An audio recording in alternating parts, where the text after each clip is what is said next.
வணக்கம். மீண்டும் மணிப்பேச்சில் உங்களெல்லாம் சந்திப்பதில் எனக்கு மிக்க மகிழ்ச்சி. இன்றைக்கும் நான் துபாயில் தான் இருக்கிறேன். இன்றைக்கும் மார்க்கெட் ஃப்ளாட்டாக இருக்குது.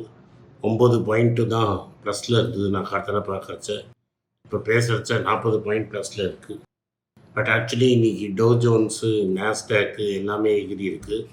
நாஸ்டாக் 2.5% எகிரி இருக்குது. அதே சமயத்தில் ஜப்பானில் வந்து நேற்று விழுந்த நிக்கி இன்றைக்கி ஒரு பெரிய கம்பேக் பண்ணியிருக்கு.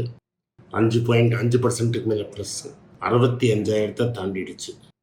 நேற்று வந்து ஜப்பானில் வந்து கவர்மெண்ட் வந்து டெஃபினட்டாக இதில் இன்டர்ஃபியர் பண்ணியிருக்காங்க. கரன்சி மார்க்கெட்டில் 163 இந்த எண்ணு 159 வரைக்கும் ஏறி இருக்குது. ஆனால் ஜாப்பனீஸ் சென்ட்ரல் பேங்க் வந்து இன்ட்ரெஸ்ட் ரேட்டை ஹோல்டு பண்ணியிருக்காங்க. ஆக்சுவலாக அவங்க இன்ட்ரெஸ்ட் ரேட்டை ஏற்றி இருக்கணும். அதே சமயத்தில் யூஎஸ் ஃபெட்லேயும் இன்ட்ரெஸ்ட் ரேட்டை ஏற்றின்னு அதை ஏற்ற வேண்டாம் நேற்று டிசைட் பண்ணதை நான் சொன்னேன். ஃபெட்டு ஓட்டிங்கில் 9 பேர் ஹோல்டும் 3 பேர் இன்க்ரீஸ் பண்ணுங்கன்னு சொல்லினாங்க. இந்த 3 பேர் இன்க்ரீஸ் பண்ண சொன்னது ரொம்ப ஒரு சிக்னிஃபிகண்ட் மைனாரிட்டி. இன்னொரு 3 பேர் இந்த சைடு மாறினாங்கன்னா கெவின் வாஷ் வந்து ஓட்டு போடுற மாதிரி ஆகிடும். ஸோ அமெரிக்காவில் இன்ஃப்ளேஷனரி ப்ரெஷர் ஜாஸ்தி ஆகுதுங்கிறது தெளிவாக தெரியுது.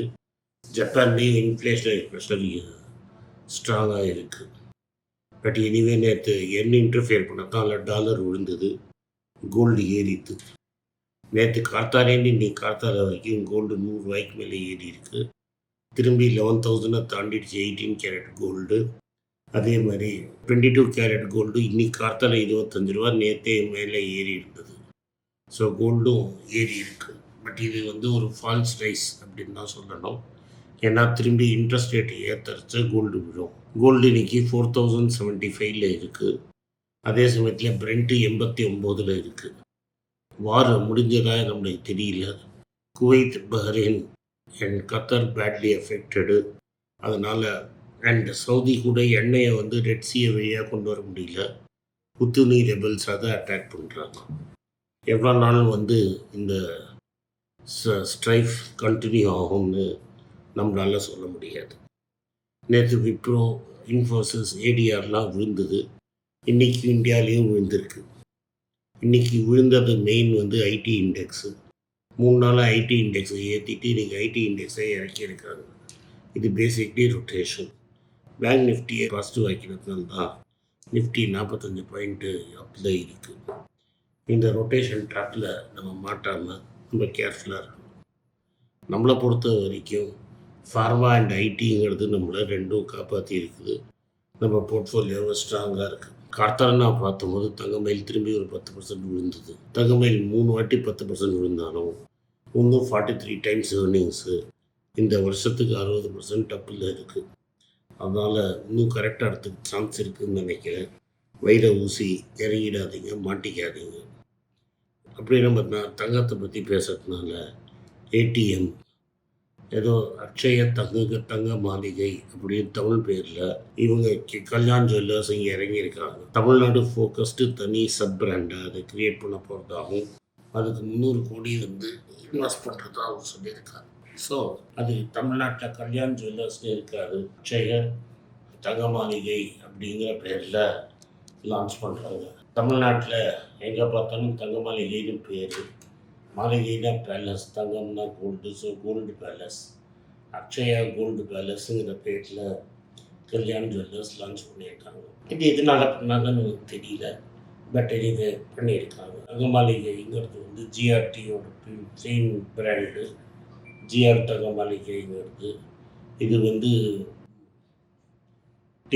டைட்டனோட home ground. Titan first develop பண்ண ஏரியா தனிஷ்க்கு. ஸோ தனிஷ்க்கு, ஜிஆர்டி அண்ட் அதுக்கப்புறம் நம்ம தங்கமயிலோட ஹோம் பிராண்டு. இதில் பல ப்ரைவேட் இண்டிவிஜுவல்ஸ் ரொம்ப ஸ்ட்ராங் பிளேயர்ஸு. இதில் கல்யாண் ஜுவல்லர்ஸ் இருக்குது. பட் கல்யாண் ஜுவல்லர்ஸ் அவ்வளோ ட்ராக்ஷன் வரல. அதனால் ட்ராக்ஷன் வரத்துக்காக ஏடிஎம் அப்படின்னு ஒரு பிராண்டை போடுறாங்கன்னு நான் நம்புகிறேன். இந்த ஏடிஎம் பிராண்ட் எவ்வளோ தூரம் சக்ஸஸ்ஃபுல்லாக இருக்குன்னு நம்மளால் சொல்ல முடியல. இந்தியாவில் கோல்டு டிமாண்ட் இறங்கியிருக்கு. இது எதனாலனா வந்து டியூட்டி பர்சன்ட்டை 16-15% ஆக்கினதுனால விலை ஏறிடுச்சு. மக்களால் தாக்கு பிடிக்க முடியல. மிடில் கிளாஸ் மக்கள் கோல்டு வாங்குறத கம்மி பண்ணிட்டாங்க. மிடில் பணக்காரனும் யார் வாங்கியே ஆகணுங்கிறவங்க மட்டும் கோல்டு வாங்குறாங்க. மற்றவங்க கோல்டு அவாய்ட் பண்ணுறாங்க. டோட்டலாக மார்க்கெட் சைஸு 6% ஷ்ரிங்க் ஆகிடுச்சு. டாடா ஸ்டீலோட ரிசல்ட்ஸ் நல்லா இருந்தது. இன்றைக்கி காத்தால 1.5% அப்பில் இருந்தது. பட் அதுவும் இந்தியன் கம்பெனிஸ் தான் நல்லா பண்ணியிருக்கு. நெதர்லாண்டு பரவாயில்ல, பட் இங்கிலாண்டு லாஸஸ்ஸு. பட் ஓவராலாக பார்த்தீங்கன்னா 12% மேலே டாடா ஸ்டீலோட நெட் ப்ராஃபிட் இருக்குது.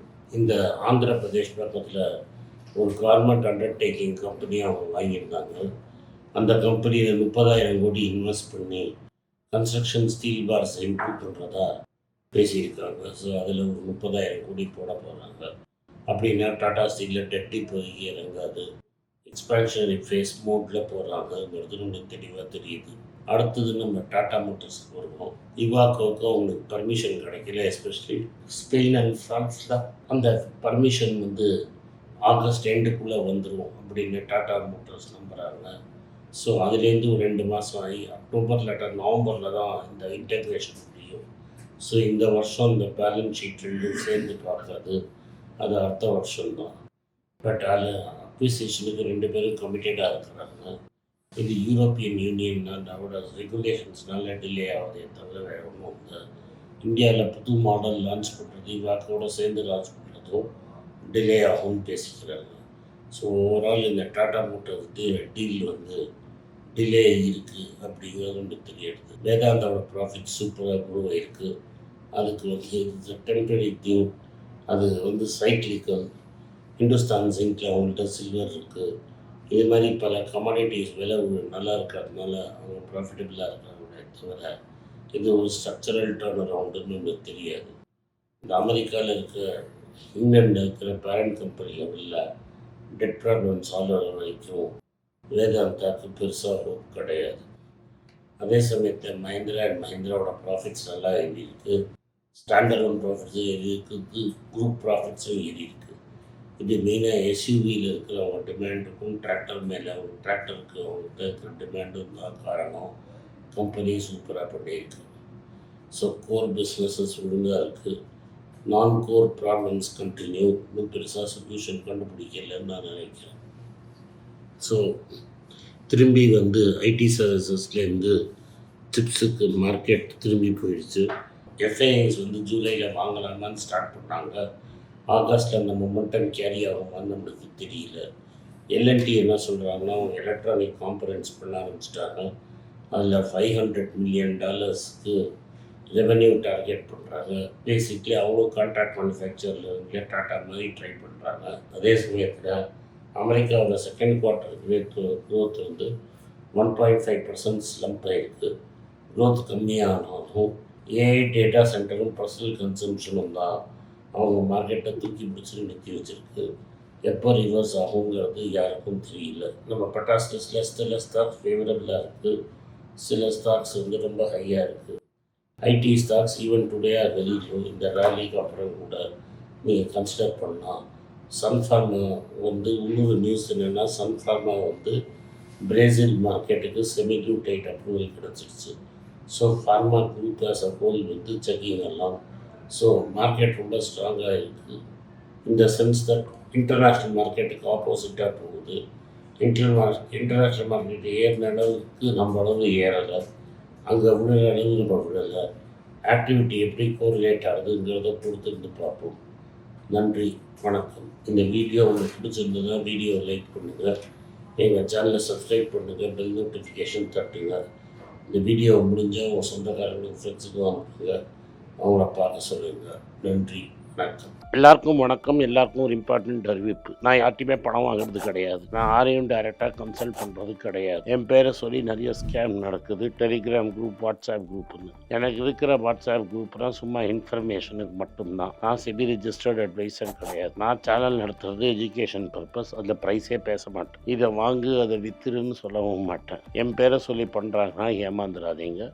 நன்றி, வணக்கம். எல்லாருக்கும் வணக்கம். குழந்தைங்களுக்காக ஃபைனான்ஷியல் லிட்ரஸி மணி ஃபார் நத்திங்னு 2வது பார்ட்டு. அண்ட் இதில் வந்து செக் எழுதுறது எப்படி, டெபாசிட் எழுதுறது எப்படி, பணம் எப்படி வந்தது, பார்ட்டர்லேருந்து டிமானிட்டைசேஷன் வரைக்கும் எல்லாத்தையும் கவர் பண்ணியிருக்கோம். உங்கள் குழந்தைங்க அப் டு ஏஜ் 10-12க்கு ரொம்ப யூஸ்ஃபுல்லாக இருக்கும். இந்த புக் இப்போதைக்கு ஒரு ஸ்பெஷல் ப்ரைஸில் 450 ரூபாய்க்கு கொடுக்குறோம். இதை யூஸ் பண்ணிக்கங்க. நன்றி, வணக்கம். moneypage.com வெப்சைட்டை சப்ஸ்கிரைப் பண்ணுங்க. ஒரு வாரத்துக்கு 4 ப்ரீமியம் ஆர்டிக்கலும் ஃப்ரீ ஆர்டிகல்ஸ் ஒரு 10லேருந்து 15 நாங்கள் போடுறோம். இது சப்ஸ்கிரிப்ஷன் ஒரு மாதத்துக்கு 99 ரூபா தான். இங்கே சொல்கிற கான்செப்ட்ஸை கிரேட்டாக எக்ஸ்பேண்ட் பண்ணி போடுறோம். நீங்கள் படித்தீங்கன்னா உங்களுக்கு யூஸ்ஃபுல்லாக இருக்கும். நன்றி, வணக்கம்.